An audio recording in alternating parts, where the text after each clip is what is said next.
Jasmine's Fading Kingdom. In Agrabah, where golden towers once sparkled beneath the Arabian sun, the palace stood dull and lifeless. The bustling marketplace had grown quiet, its vibrant stalls and colorful wares fading like an old tapestry. But most concerning of all was the change in Princess Jasmine, who no longer dreamed of life beyond the palace walls, or fought for her right to choose her own path. The magical gardens where she had once walked with Raja had withered, leaving only sand and dry fountains. Her loyal tiger companion dozed listlessly beside her throne, no longer the playful protector he had once been. The streets of Agrabah, once filled with the exciting chaos of merchants and performers, now lay silent under a haze of desert dust. One afternoon, as Jasmine sat in her chambers, a golden light flickered through her window like a desert mirage. It danced across her mother's bracelet, which still adorned her wrist, and in its glow she began to remember memories of a street rat who became a prince, of a magical carpet ride above the clouds, and of her own fierce determination to lead her kingdom with wisdom and strength.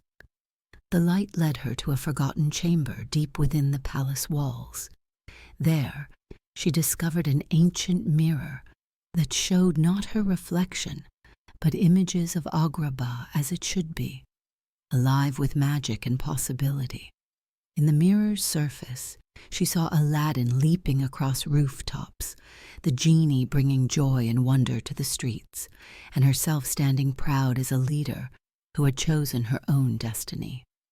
Within the chamber, Jasmine found scrolls that told of Agrabah's true history, of sultanas who had ruled with courage and wisdom long before her time. As she read their stories, her own power began to reawaken. The bracelet on her wrist glowed with the same magic that had protected Agrabah for generations. Using her rediscovered strength, Jasmine ventured into the marketplace alone. Though the people did not remember her as their fierce and independent princess, they felt drawn to the determination in her eyes. As she walked through the streets, small signs of magic began to return. Fountains trickled back to life, flowers bloomed in window boxes, and the air filled with the scent of spices and possibility.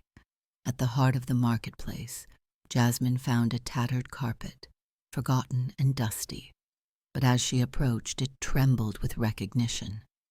This was the magic carpet, waiting patiently to soar through the skies once more.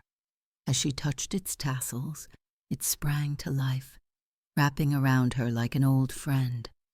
Together they flew above Agrabah, and from this height, Jasmine could see the shadow of what her kingdom had once been.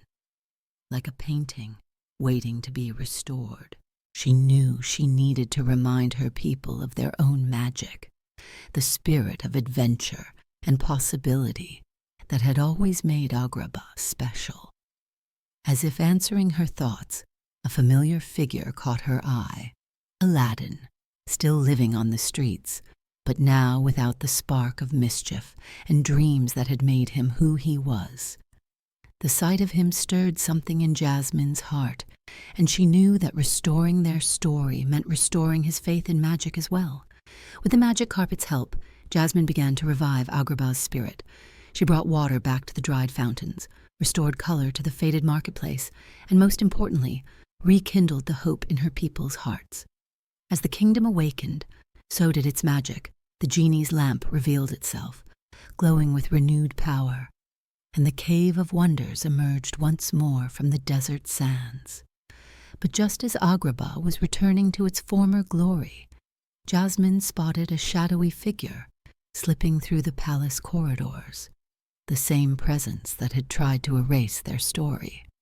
Though it vanished before she could follow, she understood that her role as a guardian of the storybook was leading to something bigger, a final confrontation that would require all the princesses' combined strength to face.